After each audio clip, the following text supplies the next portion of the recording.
हो, आता आपण बघूया लग्नानंतर होईलच प्रेम याचा एपिसोड रिव्ह्यू. मानिनी कालच्या भागात आपण बघितलं, की सुनीता मानिनीला फोटो पाठवते. मानिनी फोन घेते आणि फोटो बघते, पण डिलीट फॉर एव्हरीवन केलेलं असतं. तेव्हा मानिनी बोलते, की असं काय पाठवलं होतं हिने, की स्वतःच डिलीट करून टाकलं. तेव्हा इकडे सुनीता बोलत असते, की या मूर्ख मुलीमुळे मला हे फोटो डिलीट करावे लागले. पण आता जर CCTV फुटेज मिळालं, तर मी मानिनीकडे जाणार आहे आणि तिला सगळं दाखवणार आहे आणि तेव्हा बघू काव्या काय म्हणते. इकडे काव्या अनिशाला बोलत असते, की मी मूव्ह ऑन झाली गं, पण माझ्या मनातली भीती. तेव्हा अनिशा बोलते, की कसली भीती? तेव्हा काव्या सांगत असते, का गं काल जीवा आणि मी किचनमध्ये भेटलो रात्री. तेव्हा अनिशा बोलते, पुन्हा भांडले? तेव्हा काव्य बोलते, भांडलो नाही गं, आम्ही खूप मॅच्युअरली बोलत होतो दोघं शांतपणे, पण पिहू तेवढ्यात आली आणि मग मनात भीती असते ना, पिहूने काही बोलणं ऐकलं किंवा काय असं तसं.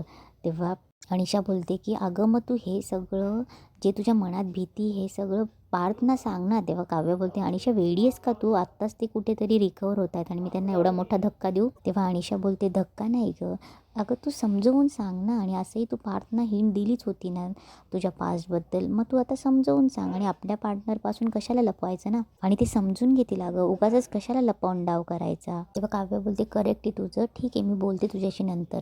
तेव्हा काव्य फोन ठेवल्यावर बोलते, की सांगून टाकू का पार्थना? काव्य विचारत असते तेवढं तिथे पार्थ येतो आणि पार्थ काव्याला विचारतो, काय झालं, कसला विचार करतायत? इकडे पिहू ड्रॉइंग करत असते तेव्हा तिला जीवा आणि काव्याबद्दल आठवत असतं आणि ती ड्रॉइंगमध्ये तसंच काहीतरी रेखाटत असते. तेवढ्यात नंदिनी फोनवर बोलत बोलत येते आणि मग फोन ठेवल्यावर पिहूला म्हणते, पिहू काय करतेस, चित्र काढतेस? अरे वा, किती दिवसांनी बघितलं तुला चित्र काढताना, दाखव काय काढतेस. तेव्हा पिहू बोलते, नको ना गं वहिनी. तेव्हा नंदिनी बोलते, का? तेव्हा पिहू बोलते, चांगलं नसेल आलं. तेव्हा नंदिनी बोलते, अगं छान असेल, दाखव ना. तेव्हा पिहू बोलते, नको ना गं वहिनी, आणि तिथून निघून जाते. इकडे काव्य पटकन दरवाजा बंद करते. तेव्हा पार्थ बोलतो, काय झालं, अपसेट वाटतायत? तेव्हा काव्य बोलते, बोलायचं आहे जरा तुमच्याशी. तेव्हा पार्थ बोलतो, कुठल्या विषयाबद्दल? तेव्हा काव्य बोलते, माझ्या पास्टबद्दल. इकडे नंदिनी पिहूला फोर्स करत असते, अगं दाखव तरी. आणि पिहूचं चित्र बघते आणि पिहूकडे बघायलाच लागते. इकडे काव्य पार्थला सांगत असते, की पार्थ, लग्नाआधी प्रत्येकाचा पास्ट असतोच ना.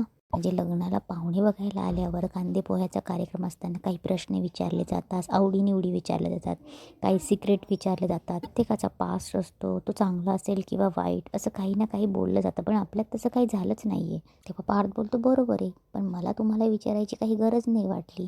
तेव्हा काव्य बोलते, का? तेव्हा पार्थ बोलतो, कारण घडून गेलेल्या गोष्टींबद्दल मला काही फरक पडत नाही. व्हॉट्स गॉन इज गॉन. तेव्हा काव्य बोलते, पण तो घडून गेलेला भूतकाळ आपल्या प्रेझेंटवर फ्युचरमध्ये येत असेल तर? तेव्हा पार्थ बोलतो, तरी. तेव्हा काव्य बोलते, अहो पण विचार येतोच ना मनात. तेव्हा पार्थ बोलतो, की तो विचार बाजूला सारायचा असतो, ठेवायचा असतो. तेव्हा काव्य बोलते, बोलणं सोपं आहे, करणं इम्पॉसिबल आहे. तेव्हा पार्थ बोलतो, ते तुम्ही विचार कसा करताय त्यावर डिपेंड आहे. तेव्हा काव्य बोलते, बरं मला एक सांगा, की मी लग्न झाल्यापासून तुमच्याशी दुसऱ्याप्रमाणे वागायचे, तुम्हाला साधं मित्रसुद्धा मानू शकले नाही, मग तेव्हाही तुमच्या मनात विचार नाही आला की माझा काही भूतकाळ असेल? तेव्हा पार्थ बोलतो, नाही आला मनात विचार, कारण की मी लग्न मंडपामध्येच तुम्हाला विचारलं होतं की तुमचा भूतकाळ आहे का, तुमच्या मनात काही आहे का. कारण यासाठीच मी विचारलं होतं की तुम्ही तुमच्या आयुष्य कुठंच जगायला नको म्हणून. त्यावेळेस तुम्ही मला उत्तर दिलं नाही, असं काही नाही आहे, माझ्यासाठी विषय तेव्हाच संपला होता. आणि आता राहिला प्रश्न, तुम्ही दुसरेपणाने वागत होतात, तर मला असं वाटत होतं, म्हणजे मी असा विचार केला की तुमच्या विरुद्ध लग्न झाले म्हणून तुम्ही तसे वागतायत.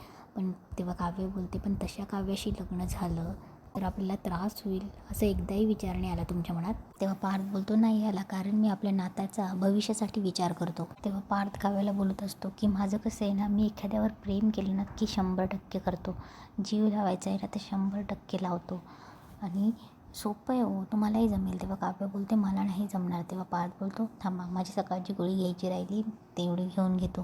तेव्हा पार्थ गोळी घेत असतो आणि बोलतो, की पास्टचं काय, विसरून जायचं असतो तो पास्ट. माझा पास्ट आपल्याच घरात राहतो आणि नाऊ वी आर 3 फ्रेंड्स. मी त्यांच्याशी तुमच्याबद्दल कितीही वेळ काहीही बोलू शकतो. देशमुख, हे झालं तुमच्या पास्टबद्दल, जो खूप सॉर्टेड आहे. तुमच्या पास्टला क्लोजर मिळाले, पण माझ्या पास्टला नाही अजून. माझा पास्ट समप आहे. कसं असतं ना, पार्थ, दोन माणसं वेगवेगळ्या दिशेला जात असताना सुद्धा मागे वळून बघतात आणि मग त्या पाठमोरे जाणाऱ्या माणसाच्या आकृतीकडे बघितलं तर कुठेतरी आपल्याला हे जाणवत असतं की ही व्यक्ती आपल्याला परत भेटणार नाही, पण माझ्या बाबतीत तसं काहीच घडलं नाही. आणि म्हणूनच हे सगळं तुम्हाला मी विश्वासाने सांगावं म्हणून वाटतंय. तेव्हा पार्थ उभं राहतो आणि बोलतो, तुमचा भूतकाळ अजूनही तुमच्या मनात आहे. इकडे नंदिनी पिहूला विचारत असते की पिहू, काय अर्थ आहे या चित्राचा? एक हात फ्लाइंग किस देतोय, दुसरा हात अडवतोय, म्हणजे कुठल्या रेफरन्सने काढलं तू हे चित्र? तेव्हा पिहूला लगेच जीवा आणि काव्याचं तो दिवस आठवतो.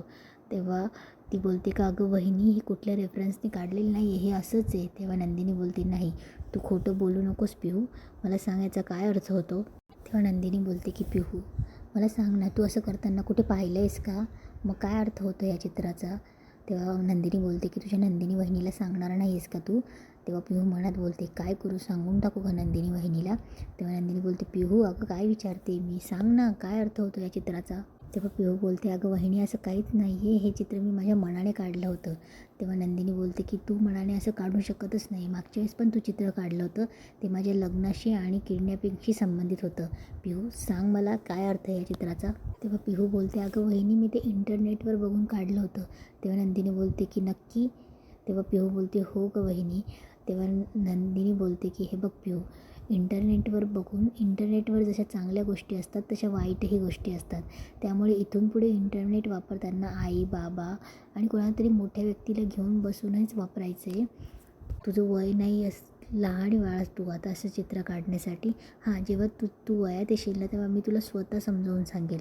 तेव्हा पिहू बोलते, हो वहिनी माझं चुकलं, मी इथून पुढे इंटरनेटवर बघून असं चित्र कधीच काढणार नाही, सॉरी. तेव्हा नंदिनी बोलते की अगं इट्स ओके, जा आता, ठेवून देते. तेव्हा नंदिनी मनात बोलते की पिहू, असं मला का वाटते की पिहू माझ्यापासून काहीतरी लपवते. इकडे पार्थ बोलतो, सांगा ना काव्या, तुमचा भूतकाळ अजून तुमच्या मनात आहे का? तेव्हा काव्या बोलते, नाही तसं अजिबात नाही आहे. तेव्हा पार्थ बोलतो, मग झालं तर, आणि मला तुमच्या भूतकाळाशी काही घेणं नाही आहे, और आपकी भूतकाळ में मुझे कोई दिलचस्पी नाही आहे, फिसकारलेली मांजर. तेव्हा काव्या बोलते, देशमुख अहो मी तुमच्याशी काहीतरी बोलते, मजाक नका करू.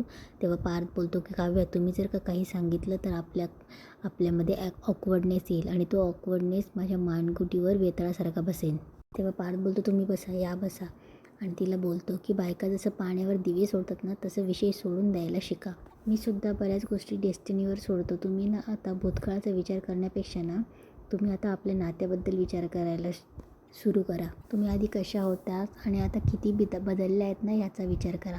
आपल्या लग्नानंतरच्या प्रवासापासून आत्तापर्यंत या मैत्रीच्या प्रवासाचा विचार करा.